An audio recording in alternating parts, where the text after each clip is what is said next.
Boleh kita balik. Longgar nih. Kita matangan ko dong.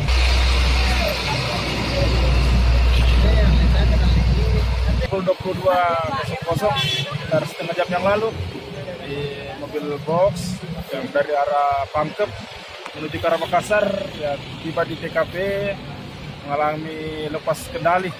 Jadi kemungkinan sopir mengantuk, jadi menabrak median jalan dan terbalik di badan jalan. Pak, jumlah penumpang ini mobil berapa orang? Untuk korbannya cuma satu Pak, pengemudinya dari luka lecet sudah dibawa ke puskesmas itu di Obati.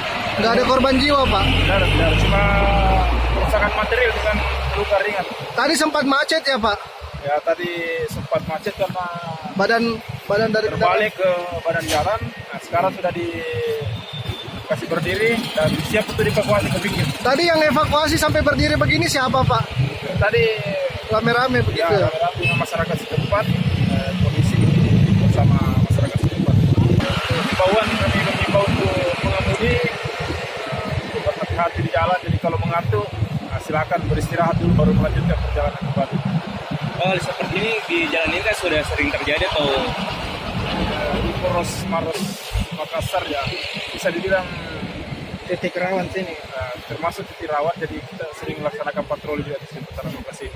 Pak, tadi itu apa yang ditarik itu tadi? Ada saya lihat ditarik. Tadi itu apa namanya? Yang ditabrak itu. Beton untuk yang lampu jalan. Yang lampu jalan. Oh, tadi itu yang ditabrak ya, Pak? Ya itu yang ditabrak sampai terbalik. Terbalik. Berarti sopirnya diduga mengantuk, Pak. Ya, dugaan sementara itu Pak.